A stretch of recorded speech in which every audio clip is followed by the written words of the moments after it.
Hello, hello, my fellow art nerds. How is everybody doing? Welcome in and happy almost Mother's Day.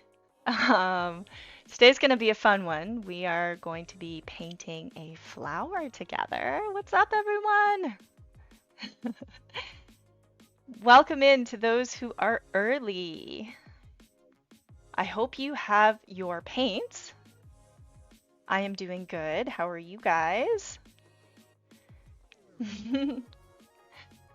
All right, all right. So, welcome into the stream.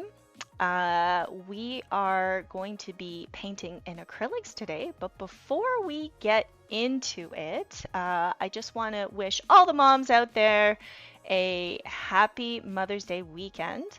I hope you guys are excited to be painting, and I hope you have some fun things planned with mom.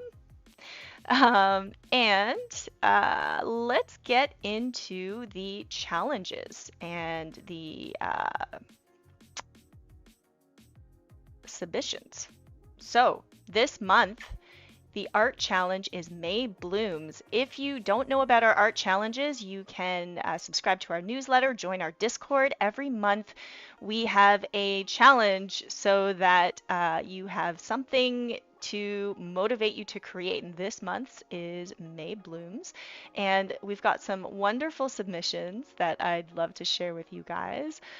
So to submit, you just want to join our Discord and you can there is a uh, channel specifically for that, and let's get into it. So our very first submission is by Shield.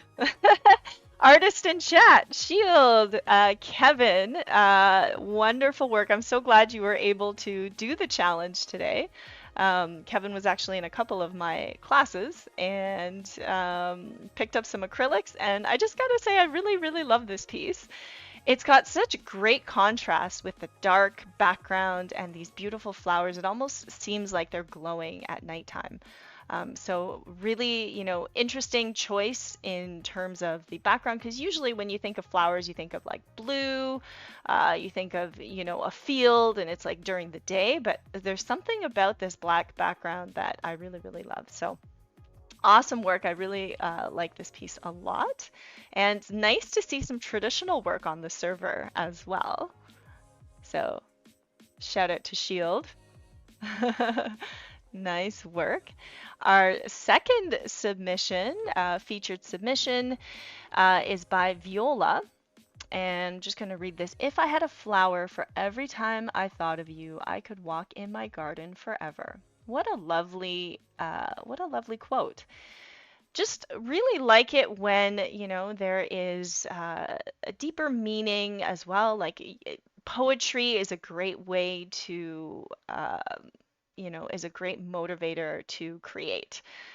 Pick a favorite quote, create an illustration from it. That's always a nice exercise. So really like this piece. It's very poetic, and I really like how the text is transparent, so you can kind of see the green coming through, and that's a really nice touch. So nice job, Viola. Shout out to you. Yeah, very, very nice. And our third submission is by Snarver. And Snarver, I really think you did a wonderful piece with this. Really love the atmospheric perspective, love the focus, the little butterfly in silhouette. Just a very nice piece. Even the border, you put a lot of thought into, how it's not just one color, but it goes from red to green, and like very, very subtle touch to all the little details. And so I thought this was a beautiful, beautiful piece. Yeah. So keep those submissions coming so you can get a shout out during our streams. Yeah, nice work, everyone. So back to my materials here. So you can kind of see that I have just some very basic brushes, a 1-inch brush, a palette knife for my paints, and some smaller brushes and a piece of chalk. So just if you don't have your materials, go and grab them, and we will get started very, very shortly.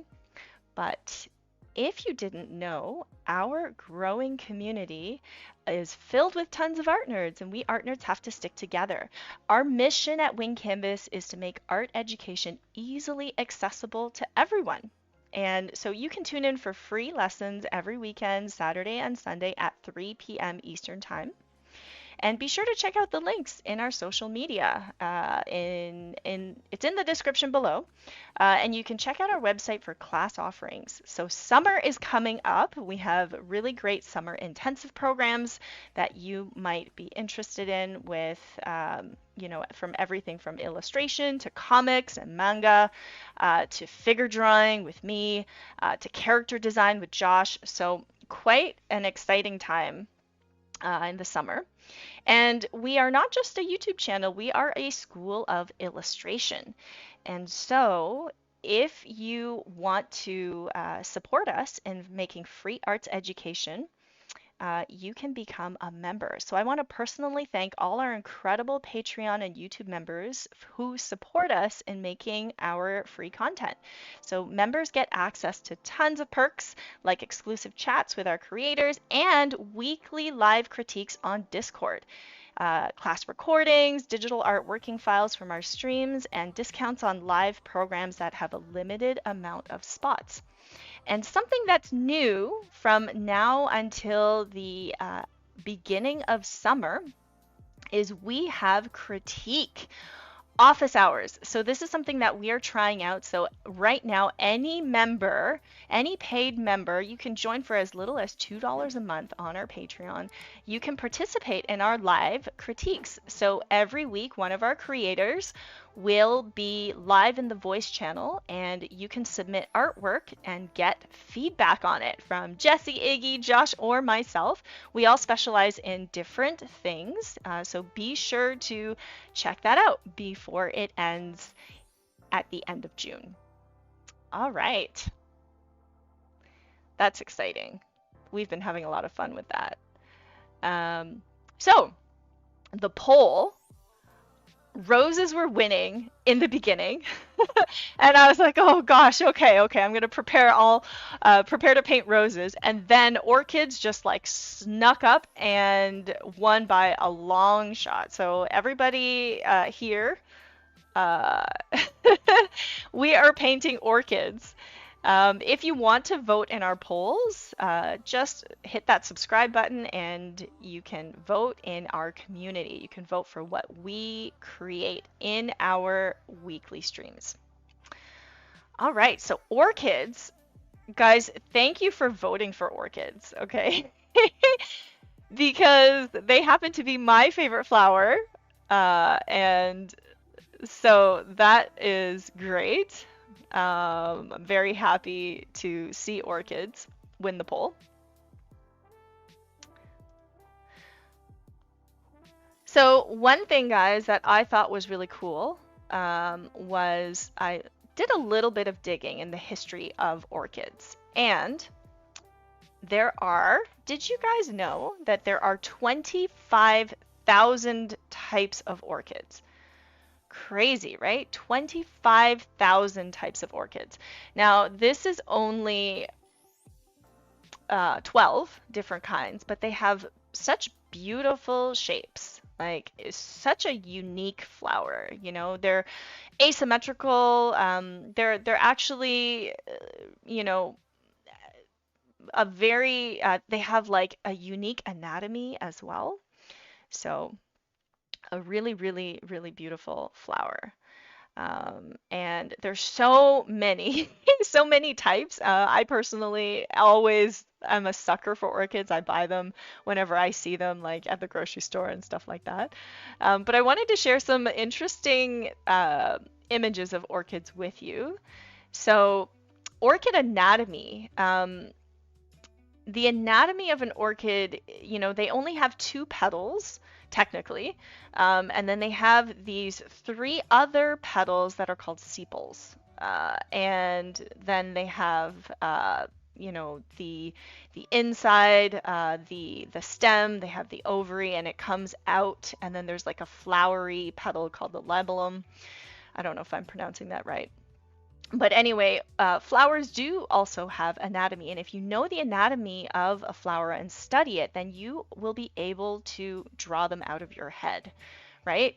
Always learn the construction of something, and then you'll be able to draw them out of your head a lot less effortlessly. Sorry, effortlessly, with a lot less effort. Um, and then some different types of orchids. So this is a very popular orchid, but can you spot the mantis on this orchid? Can you guys spot something that doesn't belong here? I don't know about you guys, but I'm actually obsessed with insects. Like, they scare me sometimes, but they're just so interesting.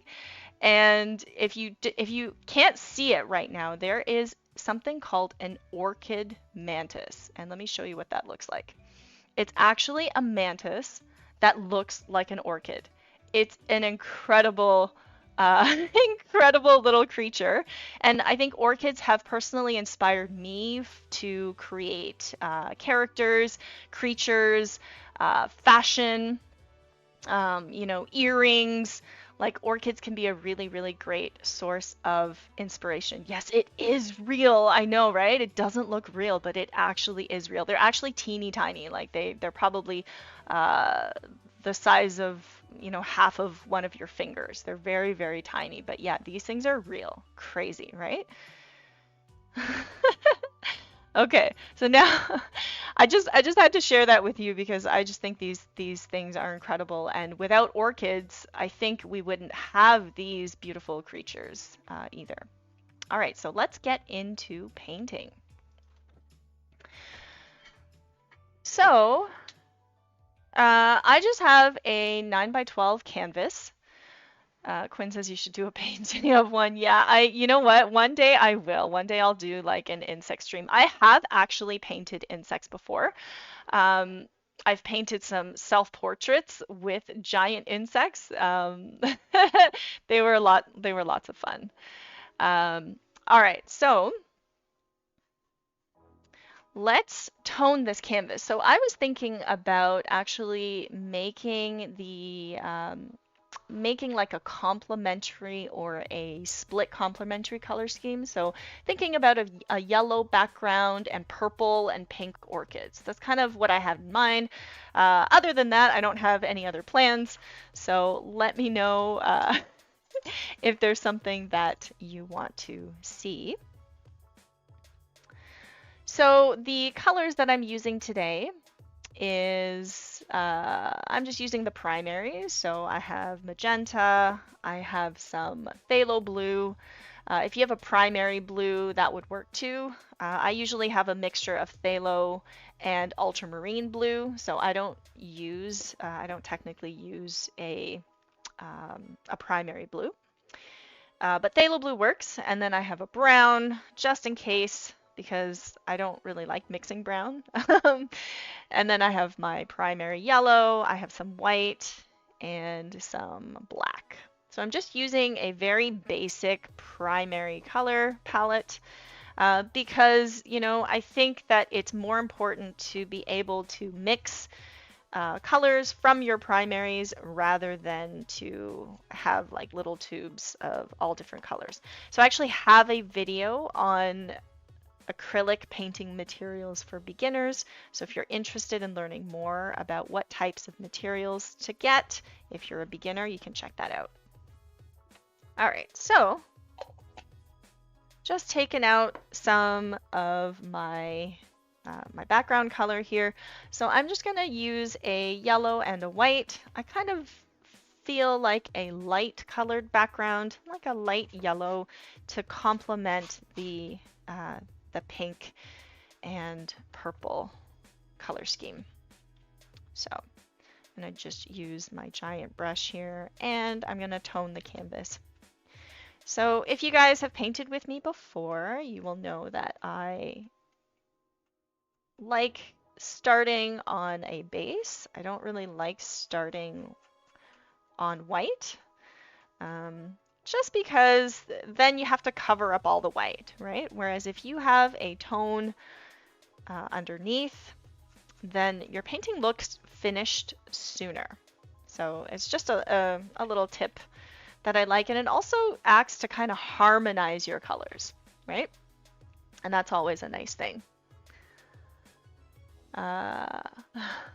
What medium am I using? I am using acrylics, and just very basic student grade acrylics. Kevin says mixing brown seems like a waste of good colors, right? Yes, that is a good point. So brown is kind of one of those colors you can mix with all kinds of colors, right? But it's kind of a pain to do because, you know, there's a lot of variation. So sometimes, you know, you don't get the exact same brown. And it's true, like you don't want to take your bright colors and make them muddy, right? If you have a brown on hand, brown is one of those colors that I like to supplement my primary colors with because it is kind of a waste to turn all your colors into this brown mud color, right? So I typically really like burnt umber. And usually when I buy colors, I'll kind of buy a warm and a cool of each type of color. So like a warm brown would be a burnt umber. A cool brown would be a raw umber. Raw umber is a really nice color too. It's kind of like a greenish brown. And so I'm going to do a little bit of sketching after I tone my canvas. But if you are following along with me, like you can do your background color, whatever you like, right? You don't have to do what I'm doing. And I am using a 9x12 canvas. It's not exactly square. And I realized for these streams that the best layout is actually horizontal. Just for this this video format. I was thinking about painting a vertical piece, but if I do a horizontal painting, it's better for the stream. So I'm gonna stick to horizontal. Just checking up with the chat. Let's see. Black. Black is a very good color. Yeah, you know what? For a long time, I was like, I'm not going to use black.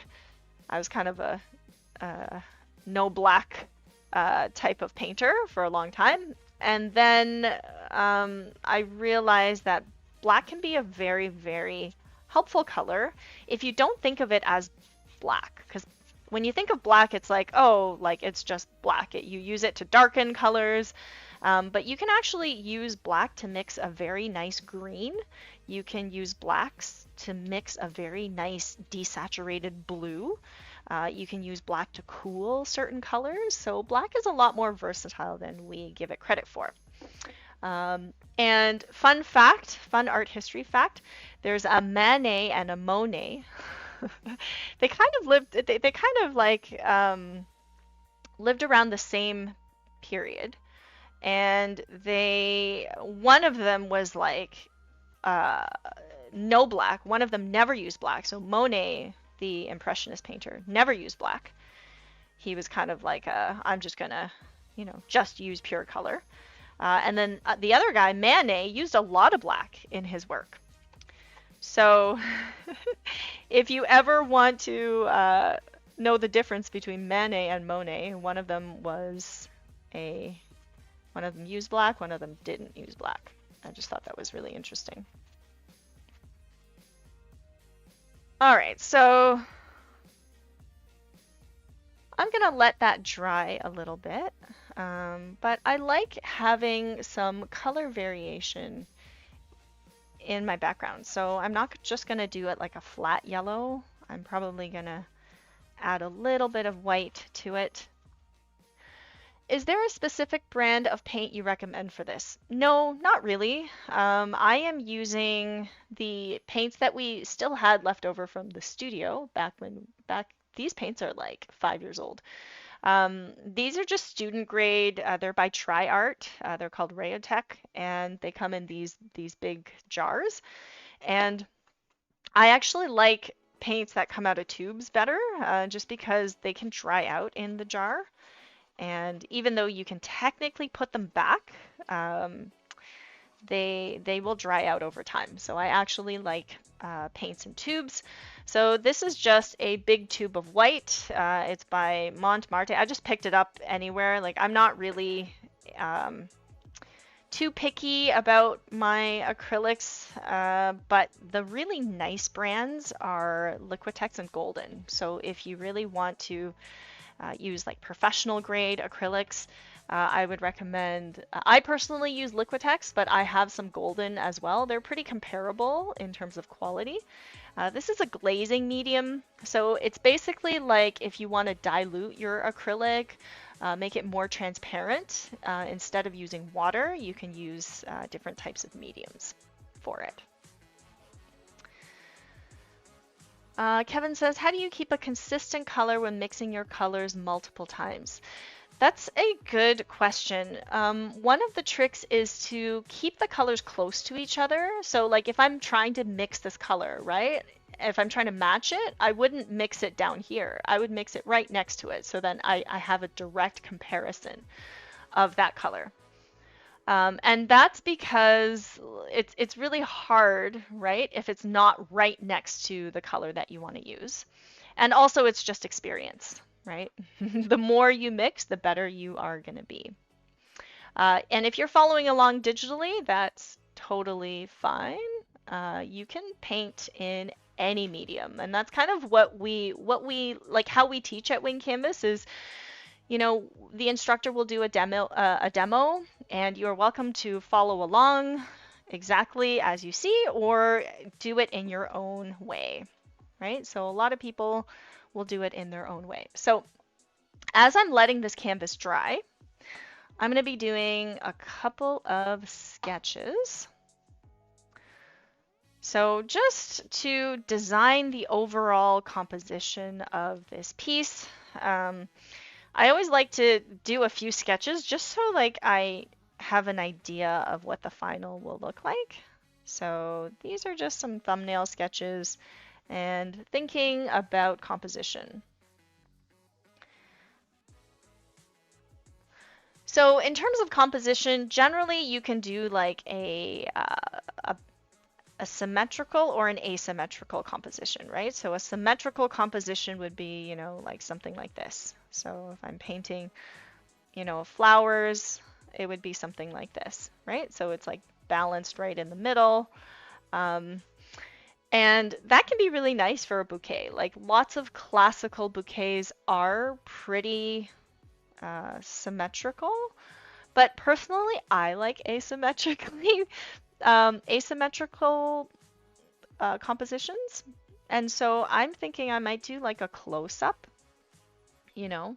You'll notice I'm not actually drawing the shapes yet. I'm just kind of drawing in the overall composition. So like, let's say there's a smaller bouquet over here and a bigger one over there, right?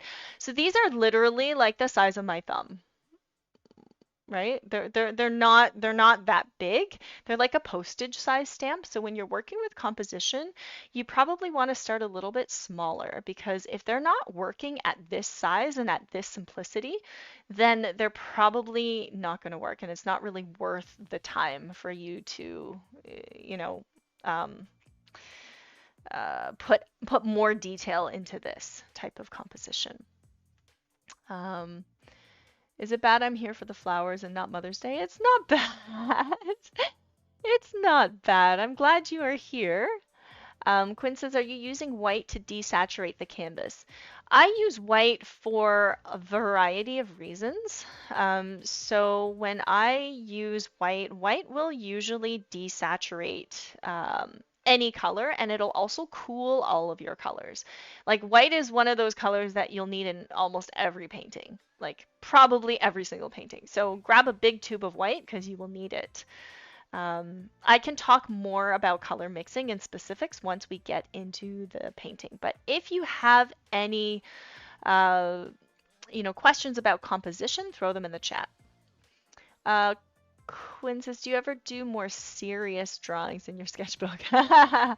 Yes, I do. Well, I did at one point. Now, not so much. Now I just kind of use my sketchbook for ideas. Um, but yeah, I used to do lots of uh, serious sketches in my sketchbook. So like still life studies and things like that, right? Um, so, you can use your sketchbook for different reasons than, I use mine, but typically your sketchbooks are for ideas. Um, like if I go through these, like you can see it's really a lot of notes, mostly to work out ideas and things like that. Um, so there's, some thumbnails for an illustration.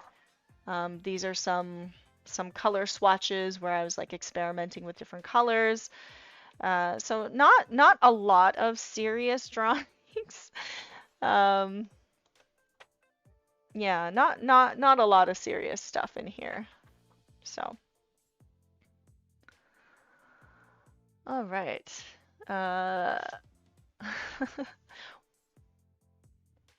I think I might do something with like a cluster of flowers so that I can paint, 3 orchids in detail, and then the rest of them can be a little bit looser. Maybe some leaves. I'm not sure yet with the foliage and stuff like that, but I think it's going to be something like this compositionally. Um, so I'm going to do a sketch in a little bit more detail. So thinking about how to draw orchids, just based on the anatomy of an orchid, a very uh, a very easy way to think about orchids is to think about it as like 2 petals on top of 3 petals. So somebody mentioned wedding bouquet, winged artist. Nice name. A wedding bouquet. I actually had orchids in my wedding bouquet. So I had orchids and roses, and they were really, really pretty. Okay, so think about the anatomy of an orchid. So this is the stem, right? Stems are usually wider at the bottom and thinner at the top, right? And then this stem turns into the middle of the flower, right? So it like goes right into the middle, and then from there is like a kind of like a frilly shape around the middle. So like this. Right, so it sort of wraps around the middle here. I'm just going to pull up my anatomy reference so that I can get those names right. So this is the anther cap right up here.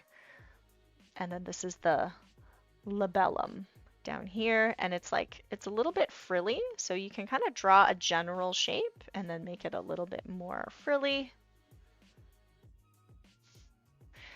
And then from there are these 2 main petals that come out this way, right? So you can just kind of draw them as conventional petals first and then work on the shape.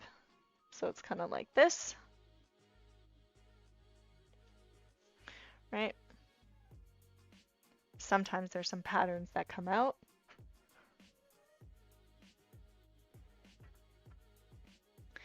And then, like I said, then after you have these shapes, then you can go in and kind of like make them a little bit more, give them a little bit more of a personality. So you can make them a little bit frilly. Some of these orchids are very frilly, which is really nice. And then below these 2 petals, it almost looks like a trillium. So if you don't know what a trillium is, it's a flower that has 3 petals. It's actually Ontario's provincial flower. And fun fact, it's illegal to pick trilliums in Ontario. Yeah, we actually have a law that protects our provincial flower.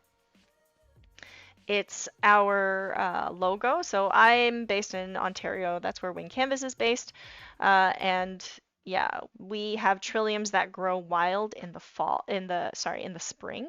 They're beautiful. Sometimes they're white, sometimes they are red, and sometimes you get pink ones if there's red ones that kind of cross-pollinate with the white ones. And yeah, it's illegal to pick them.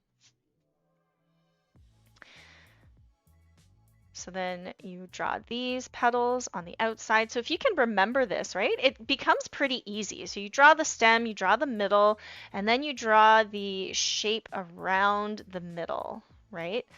And it kind of looks like a heart shape, like almost 2 hearts together. So 1 heart and then another heart, and then the 2 petals on top of the 3 petals. Usually the two petals on top are a little bit bigger, but there are many different types of orchids, right? They have a similar anatomy, but different sizes, different proportions. And so if you had to simplify it into shapes, this is how I would go about it. Okay? So once you, like, again, anatomy is important because once you know the anatomy, then you are sort of armed with all of the knowledge uh, and the structure of something. So then you're able to draw it a lot more effortlessly. And you can kind of draw it in any orientation. So if I want to have a stem here with multiple orchids, the way orchids kind of grow on a stem, they cluster together. So, you know, there's different, they don't kind of, uh, they all grow in one cluster, so they wouldn't have a lot of space between them. They're not like your conventional flower, right? So they all kind of grow on this stem. So if I work out the size that I want them to be, right? Let's say I want them to be this size. Then I can go in and then draw the middle. So determine where the middle of each of these are, right? There's the middle. And then I can go in and draw my petals. So I draw my 2 petals.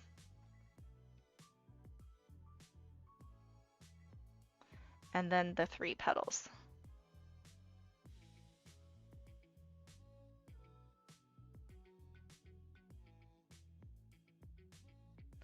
So I might do a cluster like this and then maybe another cluster kind of coming down this way. And then I feel like I want to do 2 different types of orchids. I want to do like a pink one and like a purple one as well. So let's do another cluster. And then these ones might be a little bit smaller. So it'd be something like that.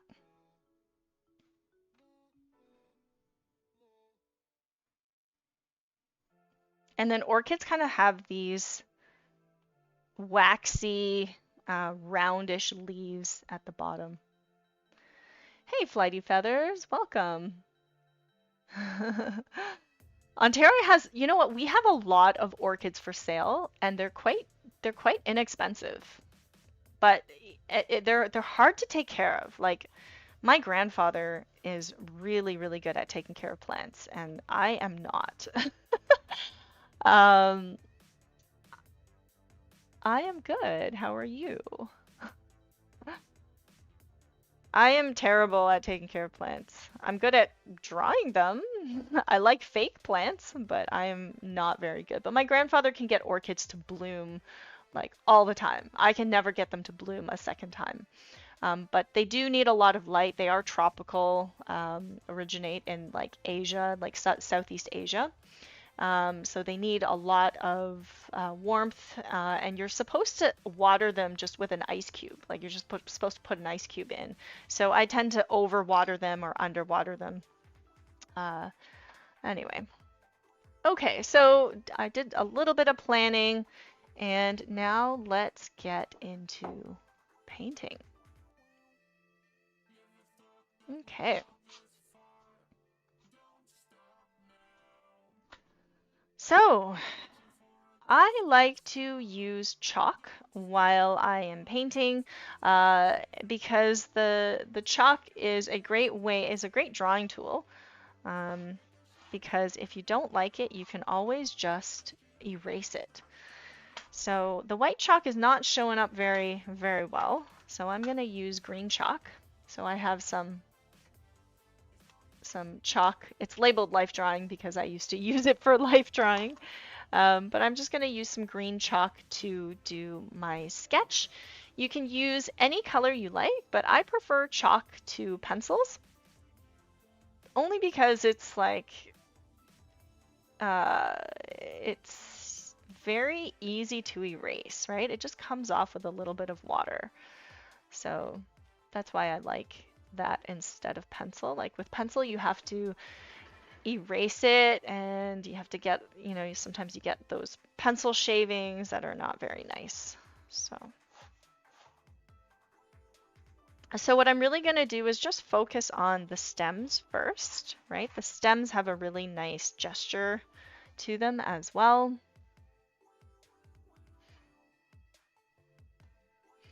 And so I'm going to do one and then maybe one kind of coming down this way.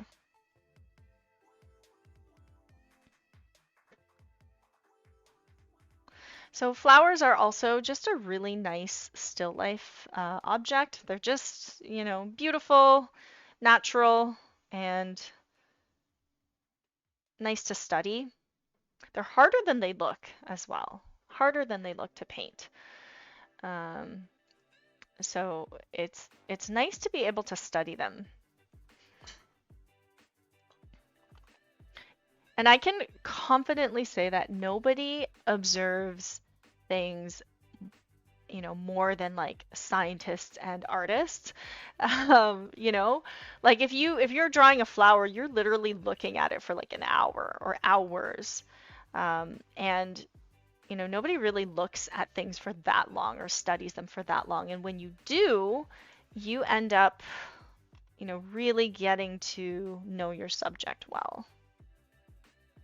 Okay, so I'm gonna follow my sketch. So what I'm doing is I'm just kind of putting in where I want the flowers to go. Remember, they grow in clusters.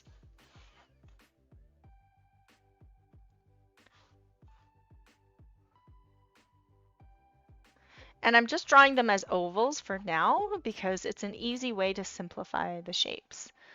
Shadow Bean Arts, welcome in. We are painting orchids today. Orchids won the poll. So we are painting orchids. These are actually moth orchids, which are pretty common. Like they're the most common orchids. They're nice and big, nice and round. They're not super delicate. Like there are really small, delicate orchids as well. But moth orchids are your conventional ones that you see. They're the most common and the most popular.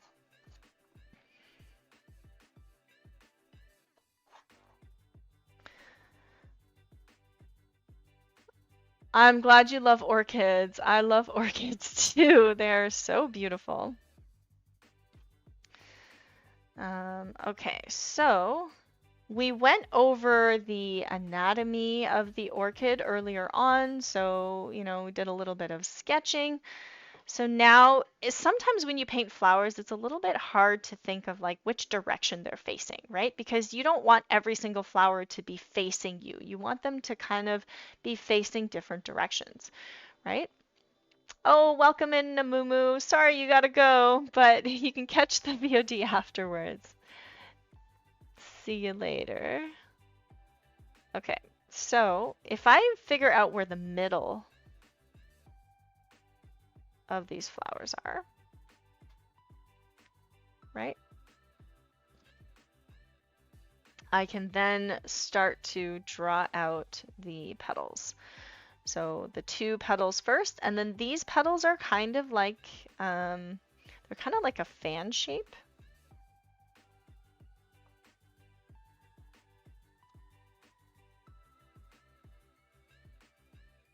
So like this.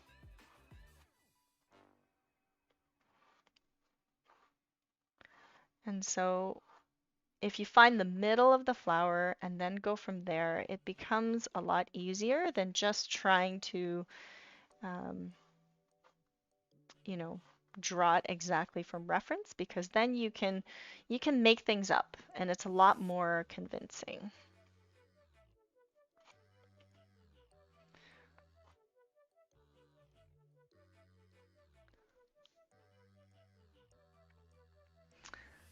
You're actually painting a carnation with gouache paints. Oh, that's nice. I love gouache.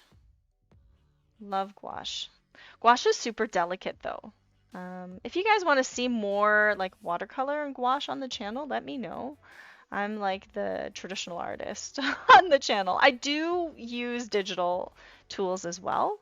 I use digital tools mostly to help me plan things, mostly to help me with my traditional art. But yeah, I've been using Photoshop for probably 20 years, 15, 20 years, since Photoshop 3. I don't know how long that is. But there's like lots of great free tools now as well. So, you know, you don't really have to just stick with Photoshop. I've tried Medibang. I'm using Krita right now as well.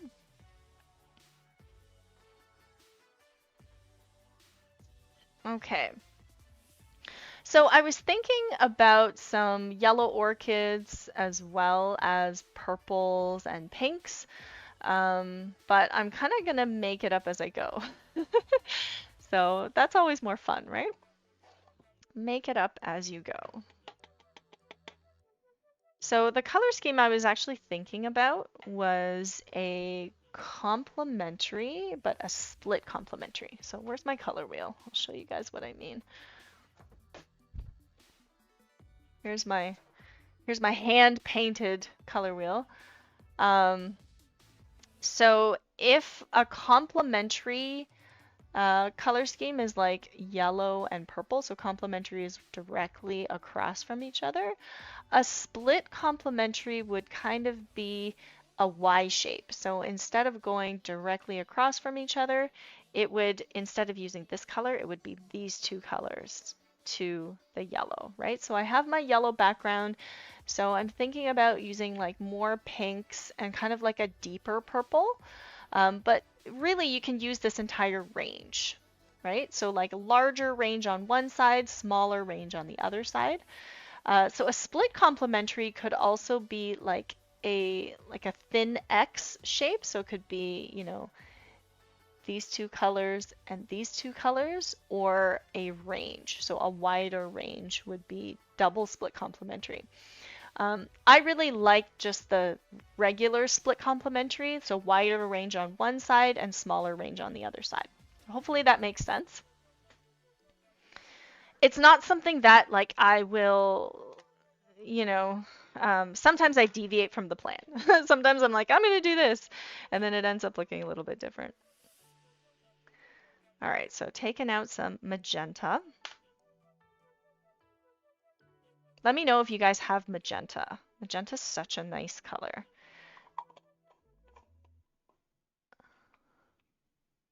Such a nice color. Oh, you're making paper flowers. Those are awesome. Paper flowers are great because they don't die and you don't need to water them.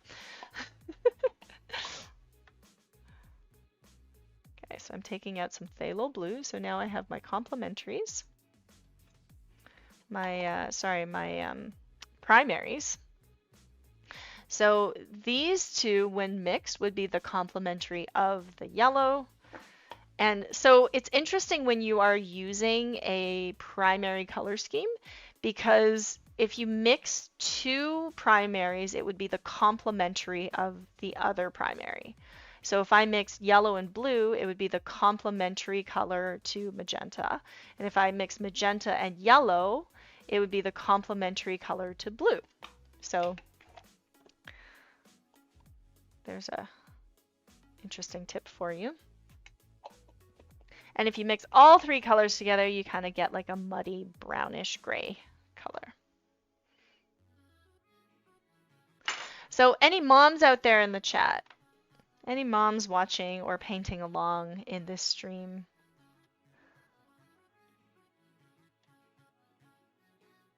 Let me know. Or if you guys are all just here making stuff for mom, that's cool too.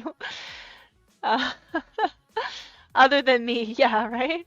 Actually, my entire family is not here today, so I get this lovely day to myself, and I'm gonna go have dinner with everybody, but they are off visiting doing a farm visit today.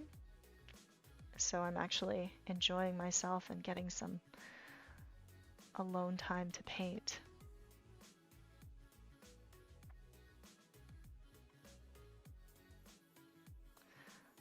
Okay.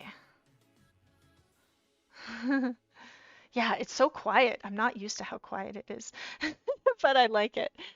Okay, so here's my pink. So as you can see, the more white I mix into it, the cooler the color starts to become, right? So magenta, if I wanted to make red, like you can see there's a little bit of red here. If I tint it with yellow, then it's going to become red. So magenta is actually your true primary color. It's like red is not a true primary. Purple, magenta is a true primary. You can't really get nice purples with just red.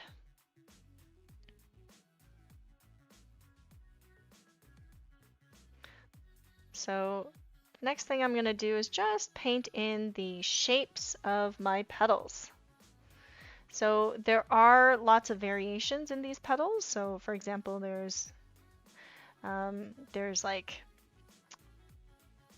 fades. So it goes from pink to light pink, right?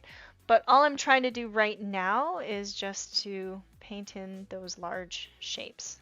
Kind of get those large shapes right, because even in this combination of shapes, you can start to see that it looks like an orchid. So I'm going to do a couple of these. This is why I like to use big brushes as well, is because I can paint a petal in like 2 strokes. So it's much better if you can paint, if you kind of paint the petal in like 1 or 2 strokes or 3 strokes instead of outlining it and then trying to fill in the outline, right? Never works as well. Just never looks as clean or effortless.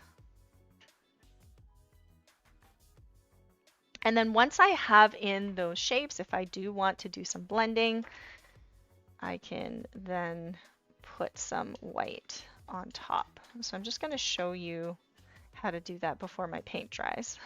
So I'm going to take this white and then just kind of add it on top.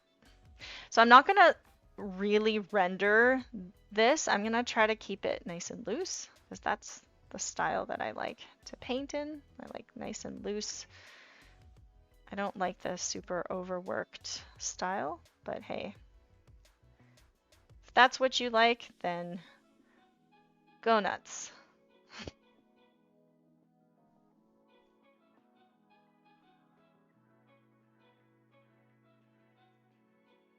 I'm gonna add a little bit of texture here. I just like to paint really quickly, because I find that when I spend too long on a piece, it looks overworked.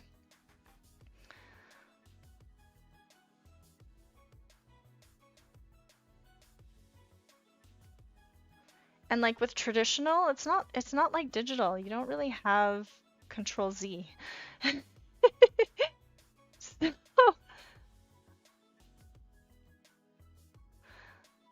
So you kind of have to just go with it, right? If you mess up, then you just have to go with it. Do something creative. Wipe it off. So that's why kind of knowing the anatomy of a flower uh, is really important, right? Because then uh, you can kind of count the petals as you're going, right? And like notice that like your orchids, if they are in a cluster, they would all face the same way, right? You wouldn't have one facing this way and then another facing the other way. They will sort of turn, so you might have some on the side as well. Um, but hopefully we can paint a nice representation just kind of out of our head.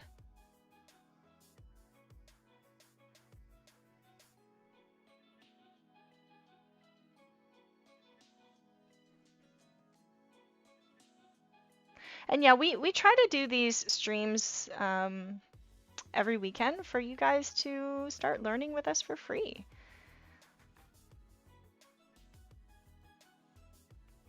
And then if you do need extra support, though, we do have classes, and we have a great members membership where you can get support and you can get feedback on your artwork. Because, you know, if you don't get feedback, it is hard to improve, right?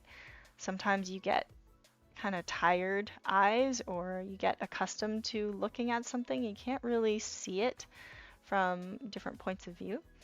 And so even our own creators, like between the 4 teachers who stream, we actually have 5 teachers. So Arunya doesn't stream. She specializes more in the youth programs. So she works more with kids. But, you know, if you really want to improve, the fastest way to improve is to get feedback and to do it consistently, you know? So if you join our streams every weekend, you will get much, much better. Or take weekly classes and show your artwork. Like even if it's bad, you know, even if you don't think that it's your best work, just be open to critique. Be open to suggestions. Remember that you don't have to take them, right? They're just other people's opinions.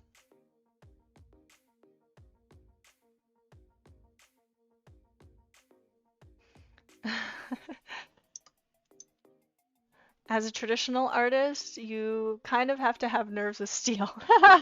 You know what? I started painting before digital art existed.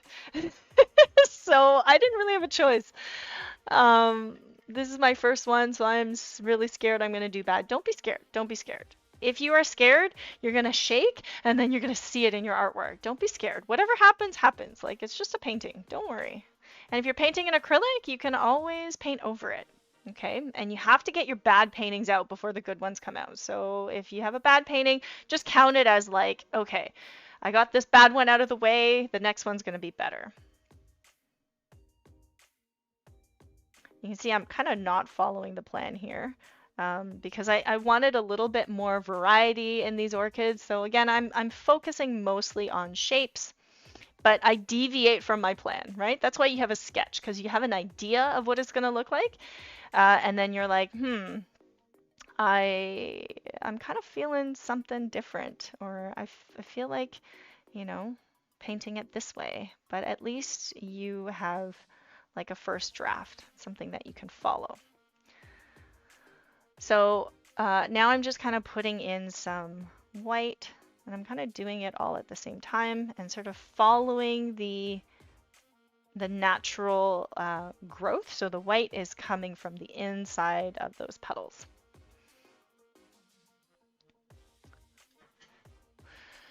Starver says, I can handle no control Z because I primarily use pencils, but what I need is in real life lasso tool. I know, I wish, right? I wish I could just like lasso this, clone it, make it smaller, transform it.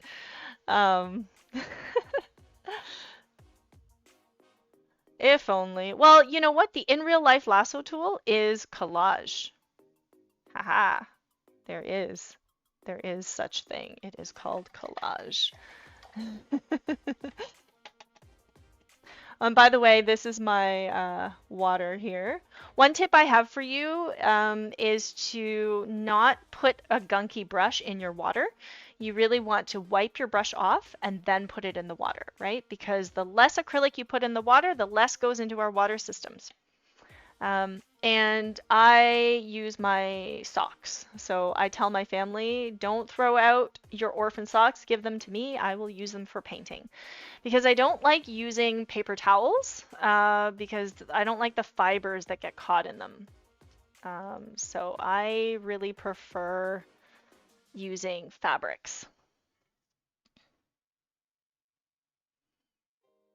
All right, so next what I'm going to do is paint in some of the purples. So I talked about using pinks and purples to get a more sort of split complementary color scheme. Right now it's not complementary at all because these are pink and yellow have, they both have yellow in them.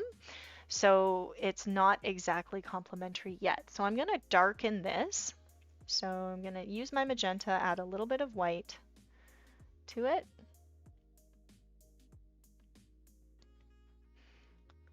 And then add some blue. So once I add blue, I get a more darker purple.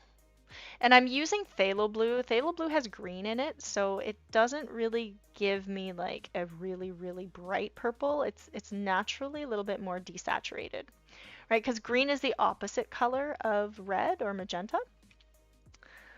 So actually the opposite color of magenta is like a greenish yellow. So like a green yellow. And the opposite color of red is green. There's a slight distinction. Okay, so these orchids down here, I'm going to paint in this purple color. So it's going to be much darker. That looks actually a little bit too dark, so I'm going to add some white back into it. If you are using purple, just be careful not to mix it too much with yellow because it'll make it even less, like it'll desaturate it even more. There we go, that's a little bit better.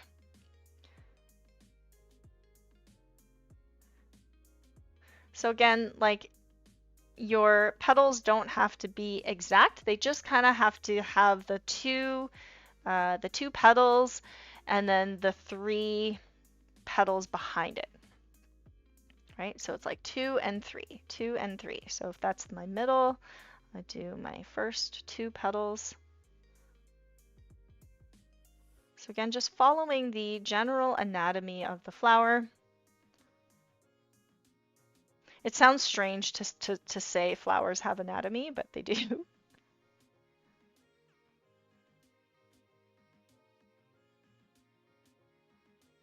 So these ones are kind of facing the opposite direction.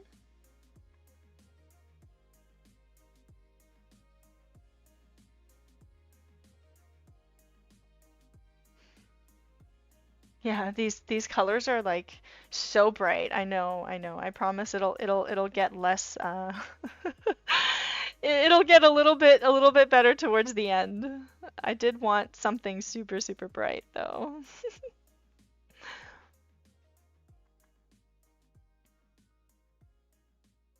All right, so to do some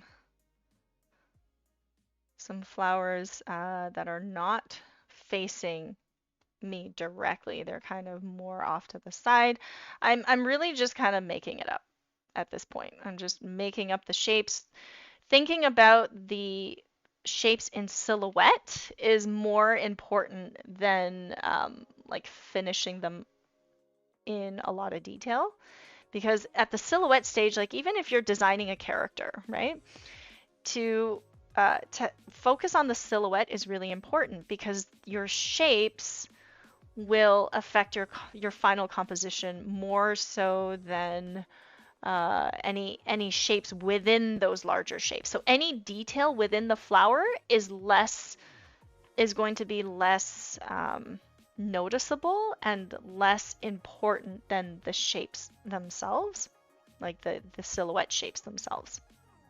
So that's really important to remember, is focusing on the shapes and the silhouettes is going to be more helpful for your final piece than like worrying about the details.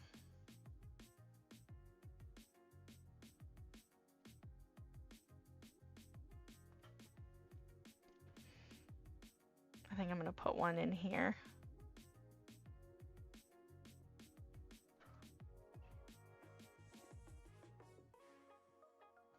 And at this point, I'm kind of just focusing on the shape of the petals more so than anything else. So once I have my overall design, then I can go in and put the details in.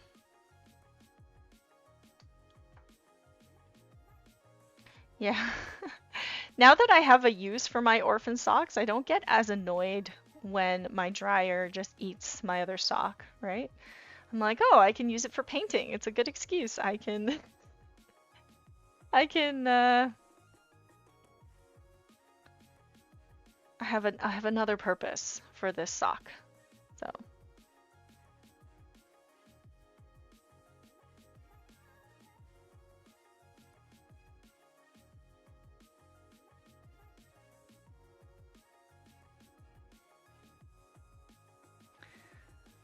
Quinn says I paint so fast. Well, I have to. I only have 2 hours, so I gotta boogie. I don't have time. I like actually limiting my time, because if I had like 7 hours to paint this, it would probably turn out about the same. Just probably a little bit less rushed, but but it would, you know, it takes me about the same amount of time.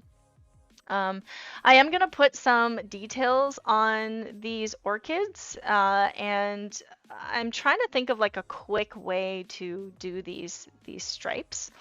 I haven't figured it out yet, but right now, what I want to do is just remove some of that chalk background, especially around the top there, and just remove some.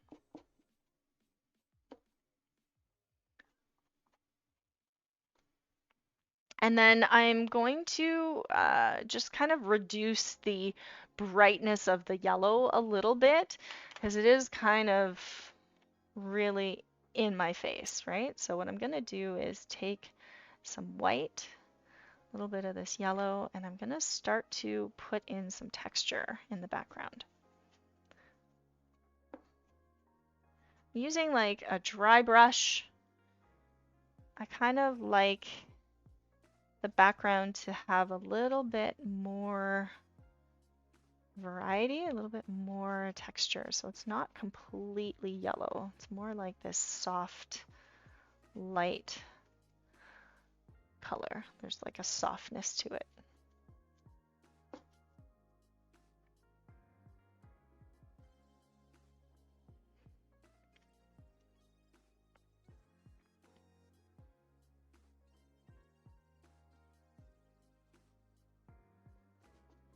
And you know, the reason I got really fast at painting is from practicing from life. Like if you practice painting from life, whether it's plein air, like painting landscapes, whether it's, you know, painting from observation or drawing, that's how you really build speed, is you just get really familiar with your subject, and then it tends to get easier and easier.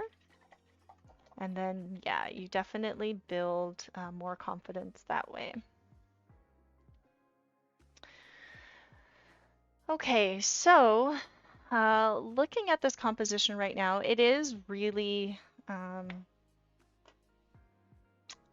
like I want to fix the shape of these orchids a little bit more. They're kind of wonky looking. So I'm just going to switch to a different brush, like a flatter brush.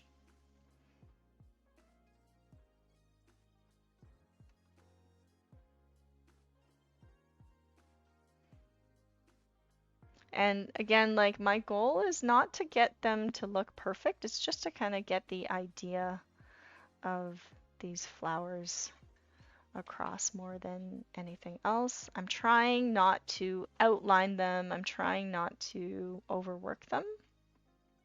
But I will start to put in the middle of these orchids. I will start to kind of put in the, I always forget what the term, the anatomy term is, the anther cap. The anther cap is kind of like the bud that comes out like the middle part of the orchid.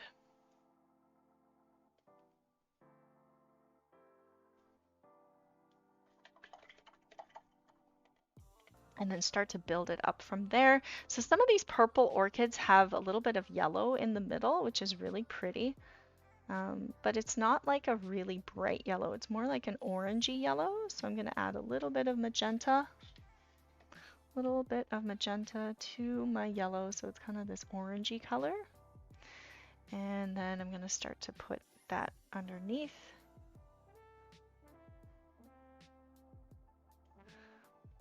So again, I'm all about the power of suggestion. There's actually a term for it. It's called gestalt. If you haven't heard of Gestalt theory, we have a video on it. Jesse made a video. It's really, really good knowledge for how to draw things without actually drawing them. It's the power of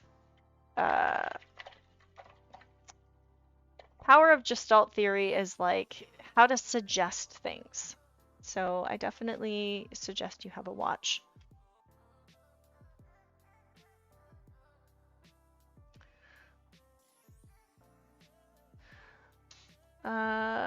Faye, what is your opinion on the trash? I mean, AI film in the making called The Lost Father. Have you seen it? No, I haven't.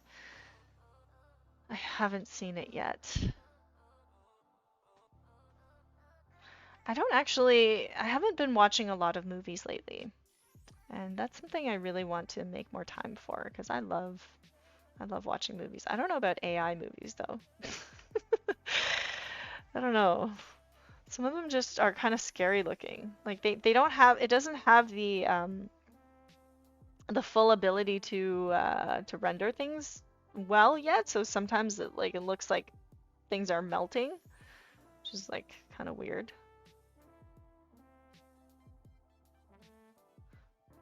So some of these orchids have designs in them, so they have like lines. So what I'm trying to do is just use a dry brush, and instead of painting individual lines, I'm just kind of trying to get them all in one go.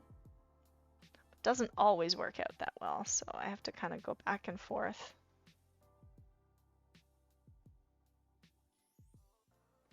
And there is just something about the about using traditional paints and traditional brushes that you can't really get with digital brushes, because the digital brush can't sense what your wrist is doing. Like maybe in the future it can have a camera so that it can, you know, sense what you're like how you're twisting your hand so that it can mimic that with the brush. But so far it can only sense the tip of the brush, right? So I mean, you can't really, like with one brush I can do a lot of different strokes, whereas with digital brushes it's a little bit harder. I mean, you can change the size of the digital brush and you know, you can change the transparency of them, but with a traditional brush it's just a lot you can be a lot more dynamic with how you put down your strokes. Okay, what to do next? I'm debating whether or not I want to put in greens, because let me bring up my color palette here, my color wheel here. So I'm kind of in this range here, right? So yellow and magenta, right? It's just a little bit lighter. And then, so I'm still trying to stick to this split complementary color scheme. So if I start to introduce green, it's going to go over here. So I don't really want to do that. It might be a disruptor. So what I might do is if I want to stick to this, I either avoid green altogether or I do a very kind of yellow green. So if I go over here, then I might be using a double split complementary color scheme. So it would be yellow, yellow green, magenta, and like a magenta red. Or this would be a purple and a purple red. So this would be like a magenta. So magenta, purple, light green, and yellow. It was weird when my camera adjusted, like this looked really white for a second. Okay, so I'm gonna try a yellowish green and take out some burnt umber because a dark yellow is just brown, right? Dark yellow is just brown, or it's actually a dark orange. So instead of trying to darken my blue with magenta and yellow, because then it'll turn very, very green, I'm going to darken my blue with brown. And then that way it'll kind of make a desaturated green. And then when I start adding white and yellow to it, you can start to see that it is pretty desaturated. I'm going to add some yellow.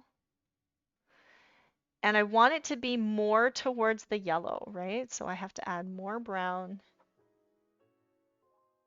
and more yellow to it. And just a tip for getting gunk off your brush, if you have a really gunky brush and it's not working for you, use your palette knife. Palette knives are really, really handy. And use your palette knife and just scrape it off. And there you got all your color back. So I'm going to use brown and this green color to paint the stems and the darker colors within.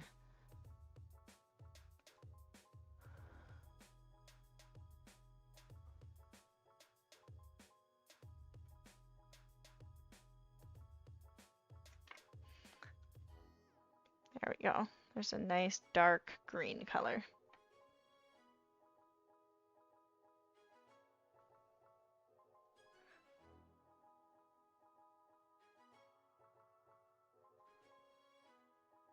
So actually orchid stems are not, they're not that green. They're pretty dark to begin with. So this actually looks pretty good in terms of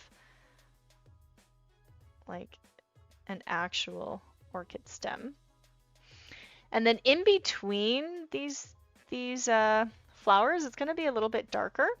Like as much as I want the silhouette to stand out, I also understand that there's going to be shadows caused by proximity, right? Like these flowers, if they're closer together, they're going to have shadows. And you just saw me erase acrylic, right? So if you do something and you don't like it, you can take your fabric, your sock, whatever you're using, dip it in a little bit of water and just remove it.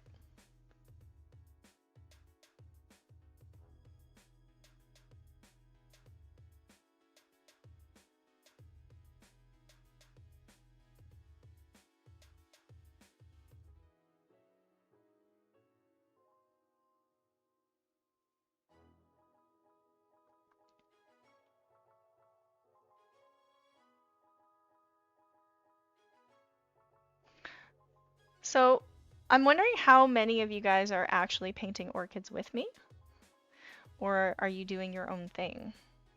And if you are, what type of flower are you painting?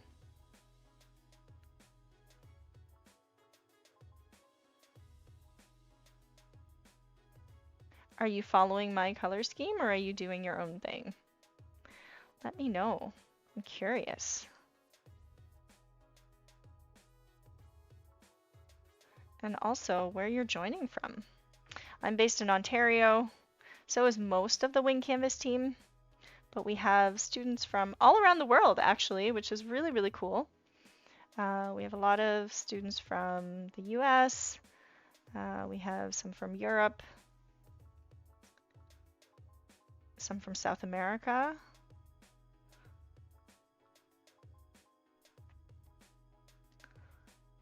You're just watching, didn't know you're supposed to follow along. Oh, you don't have to follow along. You can watch, you can chill.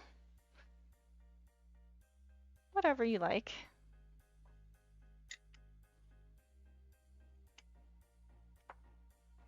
We do invite you to follow along and then share your artwork. We always like seeing what you guys do. You can share it in the Discord or on our Instagram.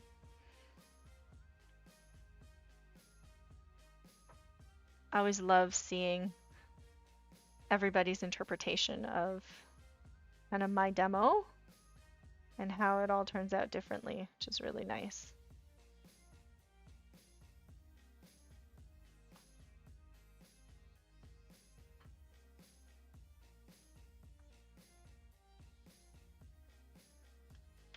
I'm not sure if I should do like an orchid leaf. What do you guys think? Should I put a leaf in here? I'm not sure.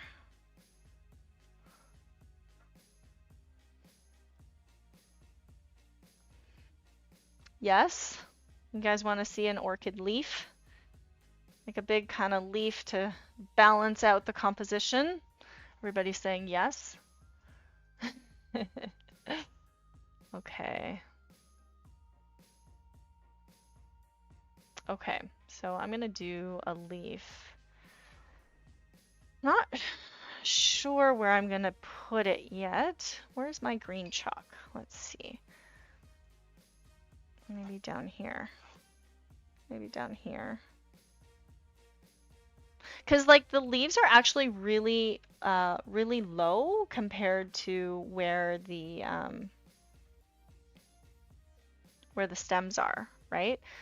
So it's not super realistic to paint a leaf in, but I think it might kind of balance it out. I'll think about it. I'm gonna just focus on the flower for now.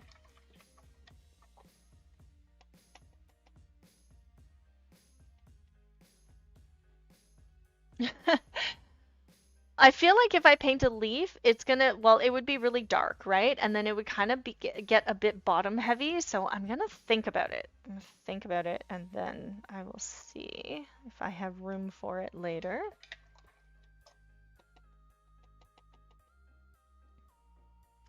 Okay, so now I'm gonna put a little bit more detail in these orchids. So I'm just gonna choose a few to start rendering out, right? I have like the overall design, and I'm probably gonna choose, like, I'll choose the biggest flower here to focus on. You're based in southern US? Cool. We are based in southern Canada.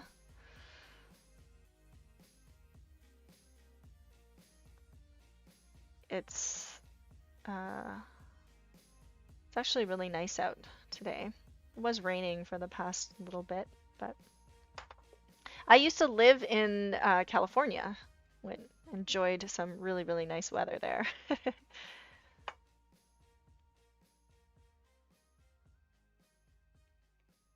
Okay, so I'm gonna mix like a dark purple, a dark pinkish purpley color. It's really mucking up my brush. I have like small brushes, but I don't like mixing color with small brushes because it doesn't hold that much paint. And then when it does, it starts to all collect at the bottom, and then I can't get my sharp edge. And I can't just like, make my brush smaller digitally. I can't do that. All right, so I'm gonna start putting some shadows on my petals just to kind of distinguish which petals are in front and which are behind, right? So the petals in front would cast a shadow on the ones behind.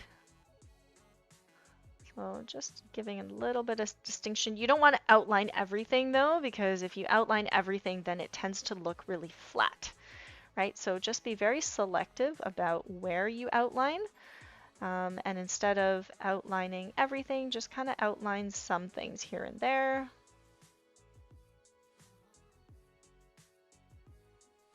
Just keep it nice and loose.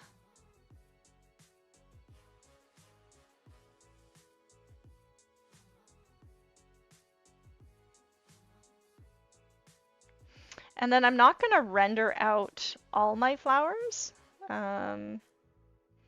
just a couple of them, right? Because again, power of suggestion, right? If you render out everything, then you don't really have a focus anymore on your piece. So being more selective about what you render will actually make the piece better compositionally. So this type of orchid in particular has a white center, and it has yellow, like kind of like a speckled yellow core, which is really, really pretty. I'm referencing like a very specific type of moth orchid. And so I'm gonna try to paint that yellow first because it's in the center. So I need to get the center in before all the rest of my other elements. So the center is towards the bottom.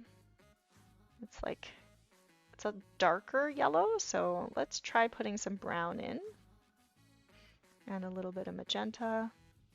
So it's almost like a yellow ochre type of yellow. It's not a very bright yellow. But because my background is so bright, it's starting to look kind of dull. So I might have to brighten it up anyway. And I'm going to do them all at the same time.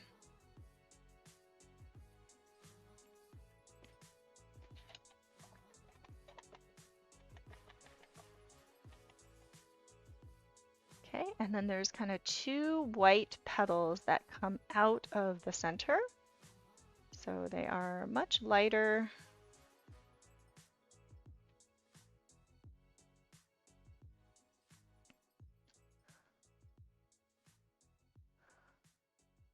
Looking good, Faye. Thank you. Oh, you're based in Nevada.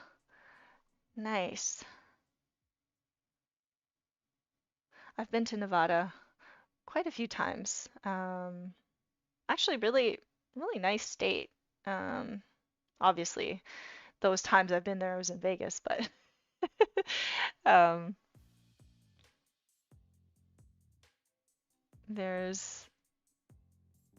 I'm sure there's like more to Nevada than Vegas. I remember going to see Celine Dion. All right, so I'm gonna put in some more petals here.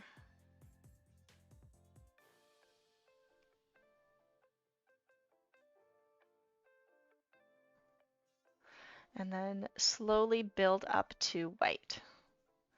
So I never really use pure white on my paintings until the very end if I'm like trying to build up to those colors.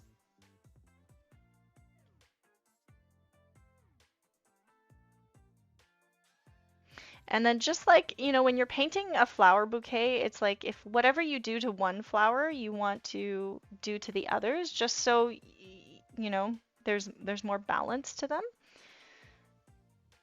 And you don't have to remix those colors, right? So I'm just kind of adding all of them.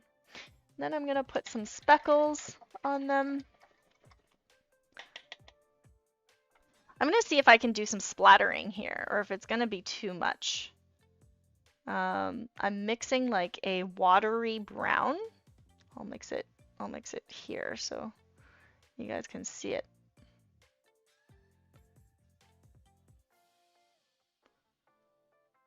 So I'm mixing like a watery brown, And I feel like I should make myself a stencil before I do any splattering, because if I just splatter on the canvas, it's going to be a big mess.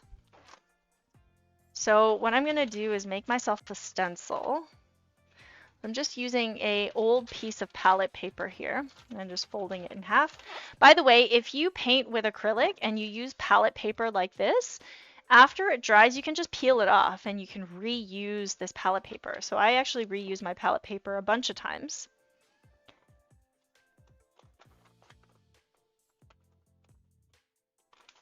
And I'm just gonna cut out a shape like this. You guys see it? Ooh, there's my shape. It's like a bell shape. It's a little bit too big, but I'm gonna cut out another one. It's just a little bit smaller.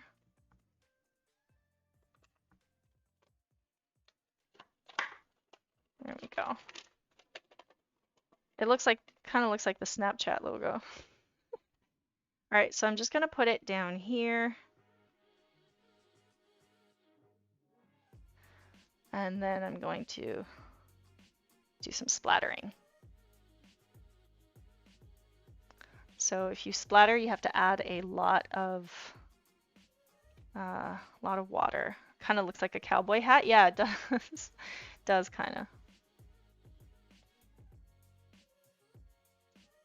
Uh-oh.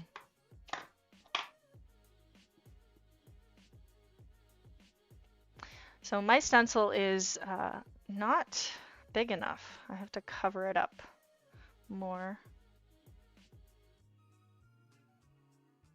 It's kind of getting everywhere except the inside. It's funny.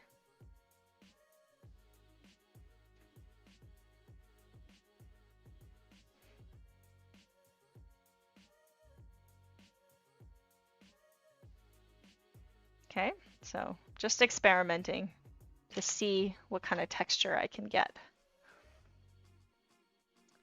I know, it's going everywhere except the hole. I know. I know. Okay, I think I need to put the hole more in the middle of that paper. It's kind of not in the middle, so it's kind of going everywhere. You guys get to see my plan fail in real time, right? Okay, here, let's try this again.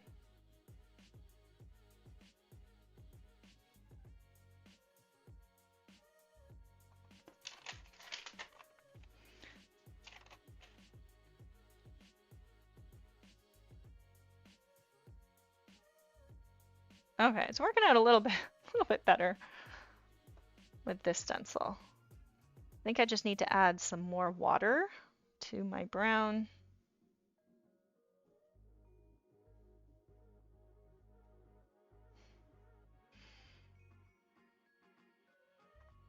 No mistakes, Faye, just happy accidents, right? I swear, Bob Ross made me so happy. I have a little sculpture of him. Let me show you. Here's his little Bob Ross. He's sitting on my studio shelf, kind of just like, it's cool, Faye, don't worry. Whatever happens. Whatever happens, just go with the flow.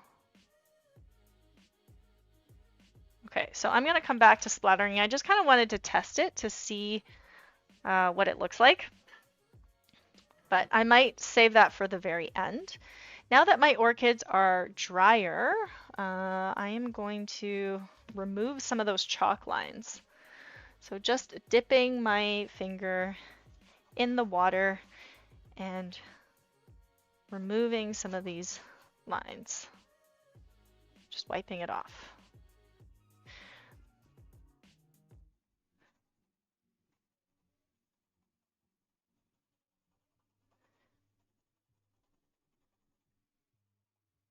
Cleaning it up.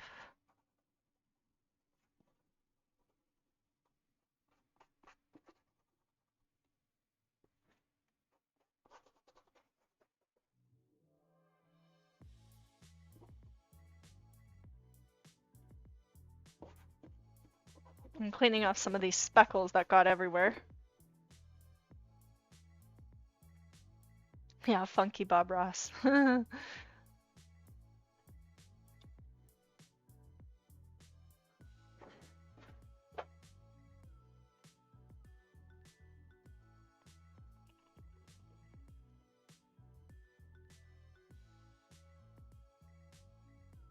So sometimes orchids have little buds, like little un unbloomed uh, parts on the stem, and I totally forgot about those. I think that can give me a lot more variety in my piece. So I'm gonna add some of those in. Let's see here. I'm just trying to find a quick reference.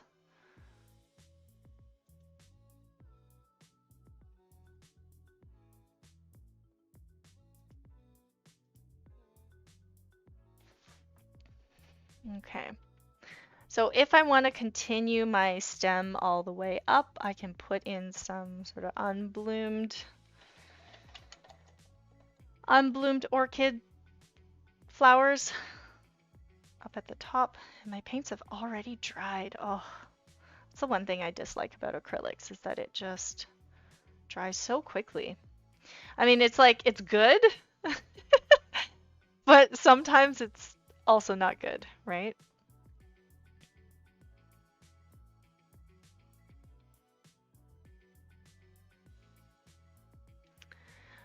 Winged artist, what's your favorite thing to paint? My favorite thing to paint is people. People. I am actually a portrait artist, and I will definitely plan some face painting streams for you all. So yeah, people are my favorite subjects. I know it's a love-hate relationship with acrylic. Like it dries so fast and you're like, yes, I can work really fast, but then your colors that you've mixed that you want to reuse also dries really fast and you're like, oh, darn, it dried too fast. So, you can't always have everything, right?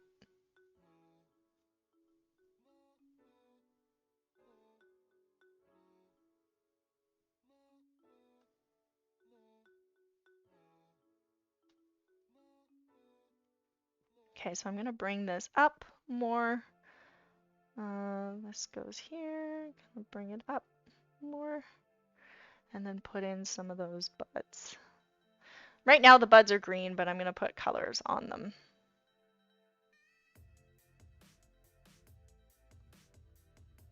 It just makes it feel a little bit more optimistic, I guess. Whenever I see like buds, you're like, oh, those are going to become flowers, right? It feels very optimistic.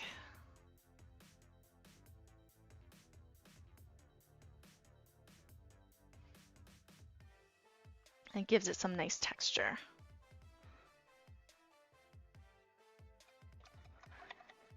Hey, Arnold Partini, what's happening? We are painting flowers, particularly orchids, and I'm just kind of figuring out what I want the final piece to look like.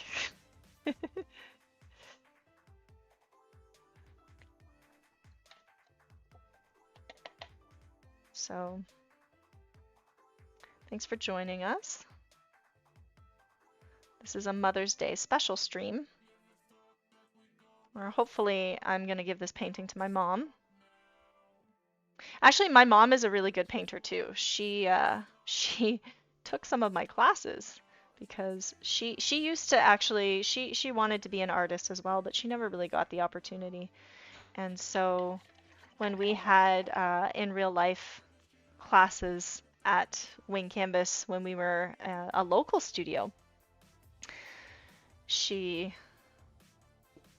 joined some of my classes, and not just mine, but the other teachers as well. And it was really nice. And she's a very, very good painter. She's very like critical of her own work. right? It's typical. All right. My mom she likes realism. So she always wants to paint things that look like pictures.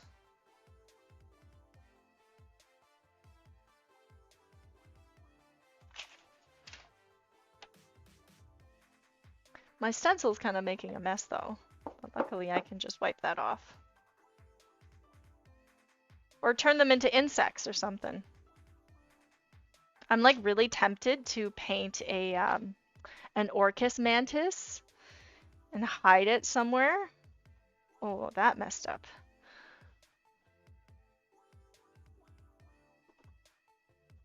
I gotta do that part again.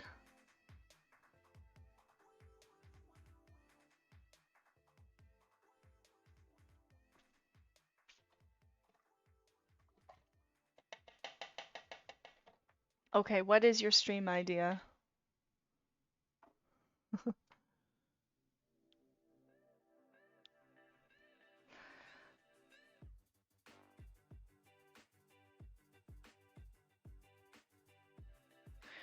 If you were talking about noses, you want to learn how to draw noses. Okay, well noses are, you know what? Noses are not that bad. I know what you mean though. Like they can look, if you don't get the nose right, it can look really wonky, right? I hear you. I believe we've done a stream on noses, but I might be wrong. Okay, noted. We'll next time I do a stream on painting faces, I will definitely do a little mini lesson on the nose. Quinn says, I'm actually really happy with how this is going. Awesome. You should totally do like a paint with family stream where you can get a family member and paint something with them. I've seen these, you know what? I've seen these memes or these like videos of people painting their partners and then like showing it. It's pretty funny. There's always one that's like really good and then the other one looks really bad and it's a good laugh. All right. I am just going back to finding some good references for shapes of my orchid.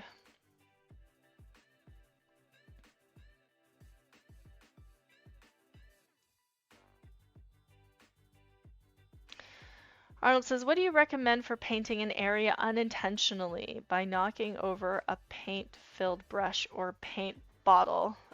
That's really up to you. You can kind of look at the shape and be like, what does it look like to me? Like what can I turn this into? It's really all about shapes. Because sometimes, you know, you'll paint something and you look at it from you look at it upside down or you look at it from a distance and you're like, whoa, that really looks like a face, or that really looks like, you know, something that I didn't expect. And then you can turn it into something. You can turn it into a shadow, you can turn it into or you can wipe it off like I did. Now I'm just kind of rendering out a couple of these petals.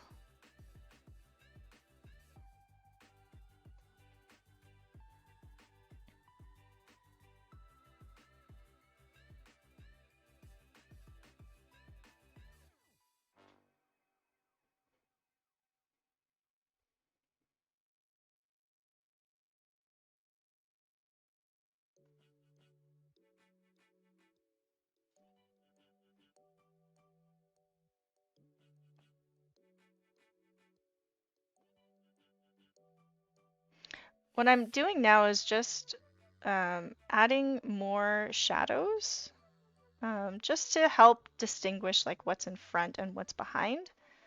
Again, I'm not rendering these out so much because I like more of a painterly, more of a suggested style. instead of like something super, super rendered or super realistic. And you know, I'm making a mess here because I'm smudging the paint on the rest of my piece. But lucky for me with acrylics, it's pretty easy. I can just, you know, scrub it off, wipe it off, and then I can go back in later with my yellow for the background and just, you know, paint over it. So I'm not super concerned. That's why I like using acrylic is because it, you know, it's very versatile like that. It's not like watercolor. Like if watercolor, if you accidentally uh, smudge something, then it's really hard to fix it, right? And then you have to be super, super delicate. And I'm not a very delicate painter. I'm kind of a messy painter. So I like oils, I like acrylics, I like gouache better than watercolor. Gouache is a type of watercolor, it's just more opaque. And you can kind of use gouache, like you can paint over areas with gouache. It's not as easy than as with acrylics because with gouache, gouache is water soluble, like even after it's dry, so it can lift off certain parts of your piece if you're not careful.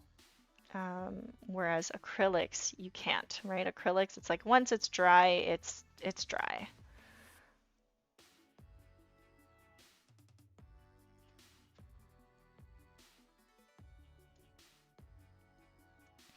What I'm doing also is I'm kind of remembering patterns on the orchid, like which parts are dark, which parts are light, and I'm just kind of brushing it on, sort of suggesting the darks and the shadows.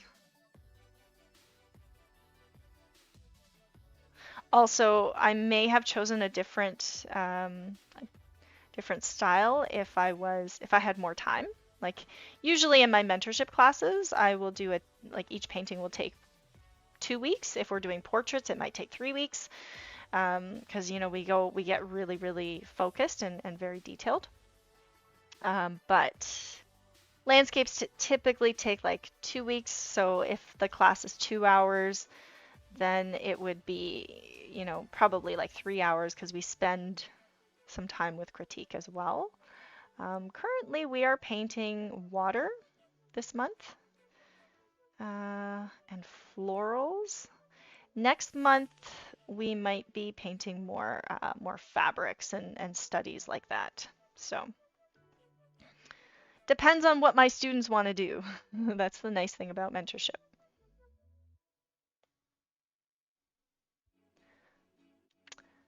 Uh,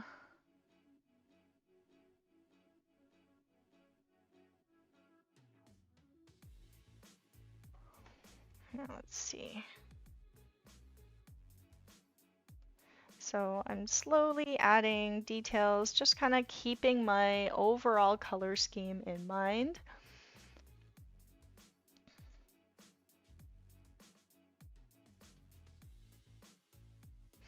Quinn, I just saw that you joined my mentorship class. I'm so excited.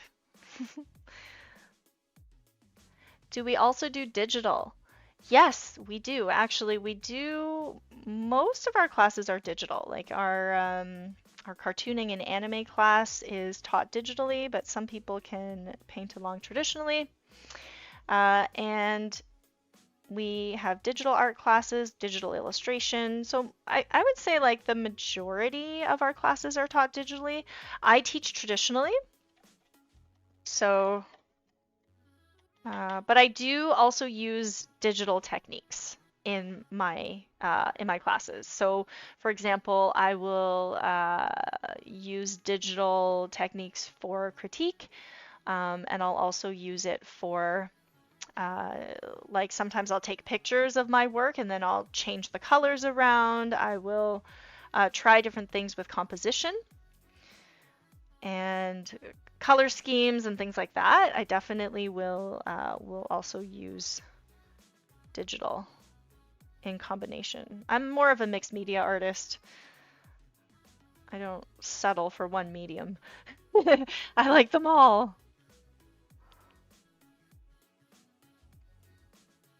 But it also depends like what type of artist you want to be. So for example, if you want to do illustration, I definitely would recommend learning both. There are good reasons to learn both traditional and digital. Like with digital, you get to work a lot faster. Digital is kind of industry standard, right? It's kind of a pain to create something traditionally and then have to scan it digitally. So if you're more of a commercial artist, digital is the way to go. But if you like painting, just you enjoy painting, or you want to, you know, create wall art or gallery art, then traditional is better. Even with illustration though, like if you learn traditional techniques, you're just a lot more versatile and you can you understand color better, you can understand how to mix colors better. Um, and AI bots can't make paintings like traditional paintings. So more of a reason to get back into traditional. And there's just something nice about having a physical piece, you know?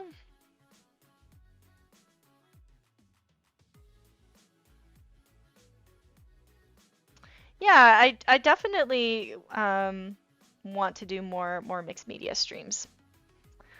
So it's a whole process. It's just like the taking the photo and then putting it like it takes a while. So it might have to be a two-parter. We'll see. And one of the things I'm thinking about as I'm painting is I don't want every flower, even though they're the same flower, I don't want the flowers to look the same. I want all of them to look slightly different. So I'm kind of, even when I'm adding detail, like what I'm adding to one, I'm not doing the exact same thing to the other. I'm just trying to put more variety in it so that it has more personality, right? So each flower is a little bit more unique.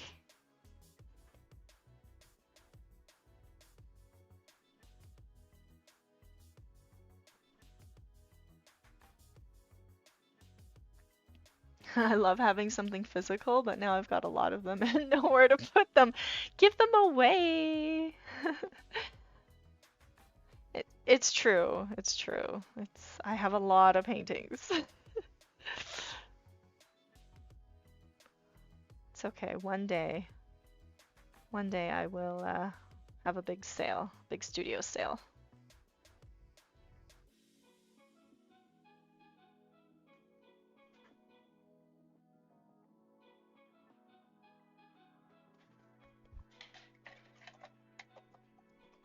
Okay.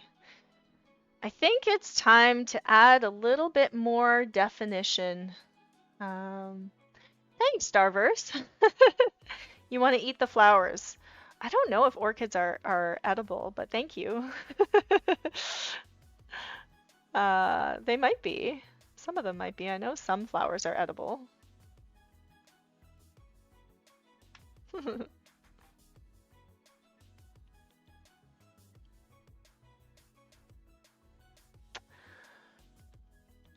Question: how does a Patreon member schedule their attendance to their monthly virtual art foundations class? So that's a good question. So if you become an OG art nerd member, those are actually limited. So once they're gone, they're all gone. But you get a live class every month, and basically, when you join, you will get a warm greeting by Josh. He sort of manages the Patreon and makes sure that our members can get access to all their perks.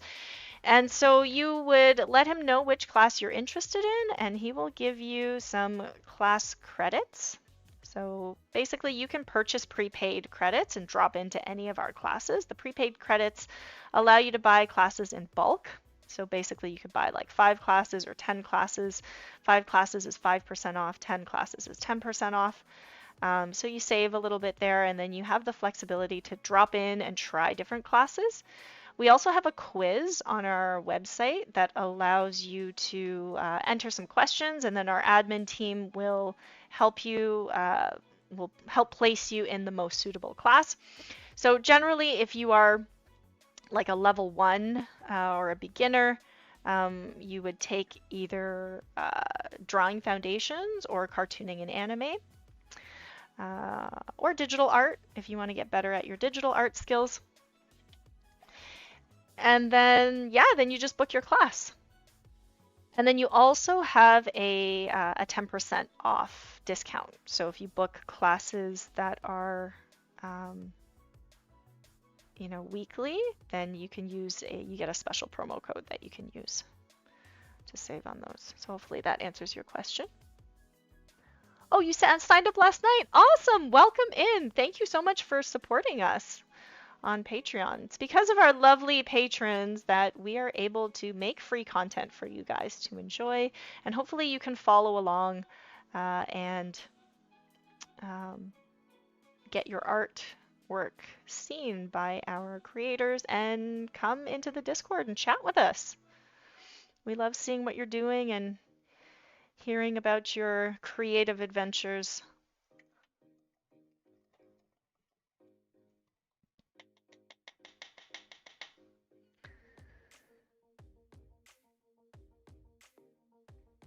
What if you underestimate your art level? Would you be transferred to more advanced classes? Yeah, absolutely. Absolutely. You actually can actually take when you take the quiz, you can attach some of your recent artwork as well. So then once we have a look, we'll be able to let you know. Generally, like, even if you are level 1, like, there's a big range of beginners, right?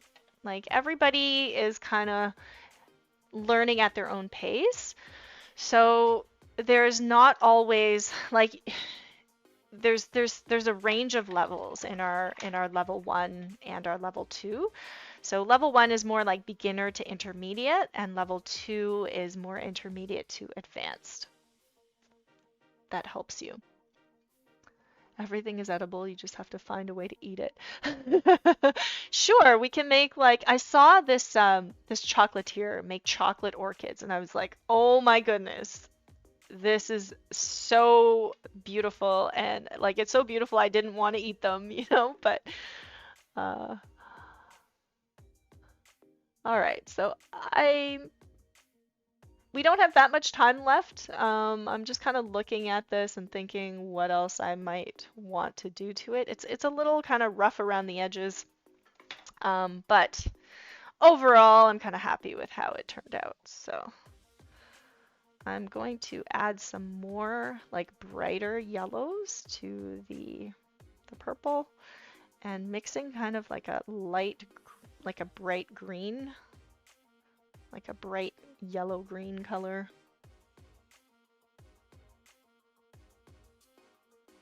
Yeah, take our quiz. Like, if you take our quiz, you will it's not instant because there is a team behind it. So our team will get back to you within you know, a couple days, and they will make a recommendation.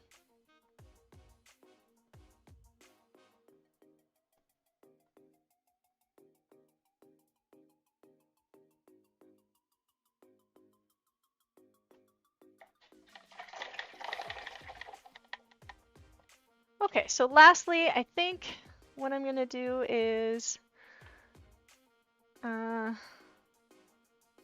clean up the background a little bit. I think I might, because I've introduced green to the background, I think it might be kind of nice to put some greens into the yellows. I'm not sure, but I'm gonna try it.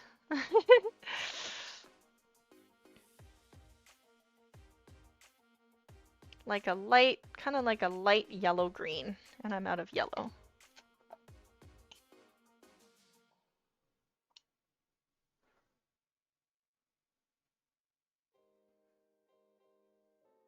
And Quinn, yeah, good for you for trying out different classes. Quinn is one of our OG art nerd members.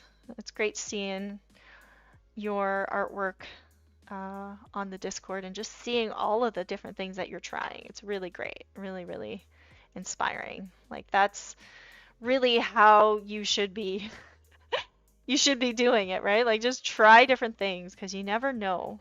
You never know what you're going to like. So my original background was like a really, really bright yellow, and I'm thinking about adding some more like a little bit more of a desaturated uh, color to it just to tone it down a bit in certain areas. I'm not sure if I like it just yet, but I'm just gonna try. So it's not like super, super bright. It's a little bit more muted so that the colors of the orchids will stand out a little bit better. I just don't want it to get kind of dirty, but we'll see. I'm just kind of muting it a little bit. Because what happens when you use a really bright background is sometimes it takes over. And even though I did want the background to be yellow, I don't want it to overpower the flowers too much. So just introducing a slightly less bright yellow and just putting it in here and there to give it a bit more variety. And it's hard not to have like an edge, right? But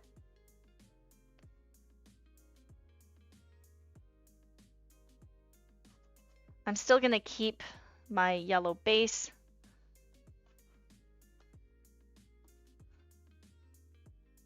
But just introducing a slightly more like greenish sort of desaturated yellow. And I think I like that better because it makes it a little bit less bright on the eyes, you know, it puts more focus into the flowers. So it's nice seeing a piece evolve. Like sometimes you have a plan for it, and then it doesn't quite go exactly according to plan. But that's the beauty of painting and art is that, you know, it's half intuition, half planning, a little bit of theory, you know, art theory, design theory, practice, observation, all these things.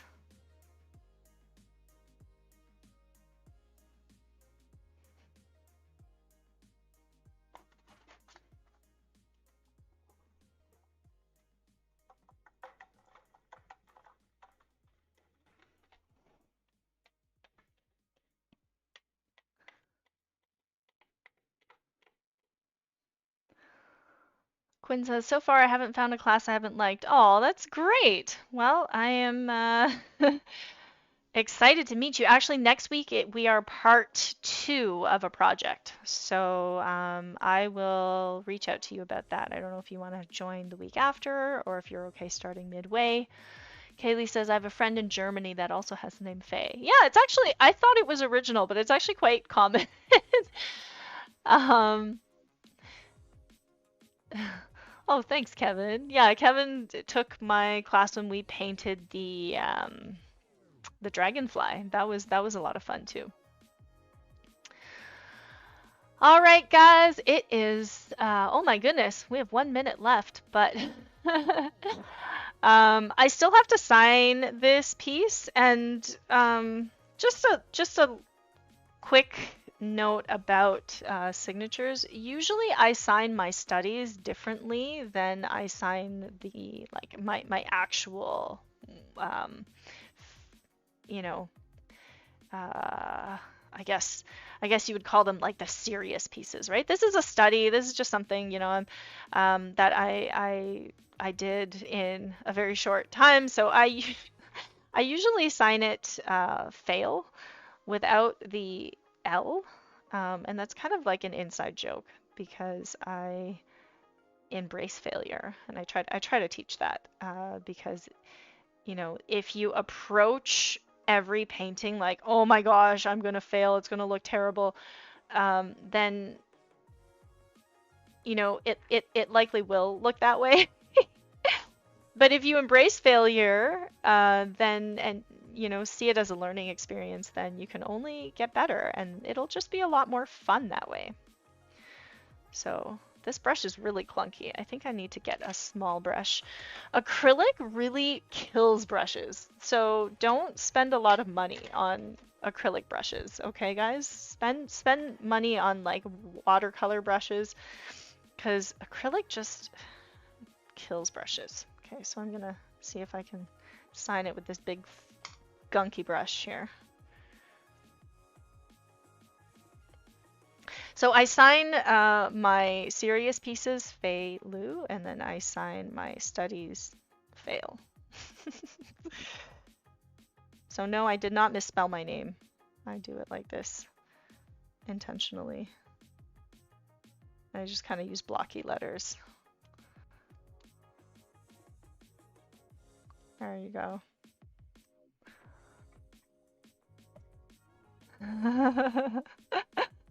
Yeah, fail. That was actually my I was considering that for my email address too, but yeah, my full name Fei Lu. Sometimes I play around and I'll add an RE to it, so it says failure. Anyway, um, again, I had a lot of fun painting this with you. If I had more time, obviously I would add more details to it, but you can kind of, hopefully it was helpful to see my thought process and kind of how I approach painting in general. And so, just to thank everybody and thank our incredible Patreon and YouTube members, thank you so much for all of your support in helping us make free arts education. So, again, members get access to tons of perks like exclusive chats with our creators and uh, classes and art files from streams.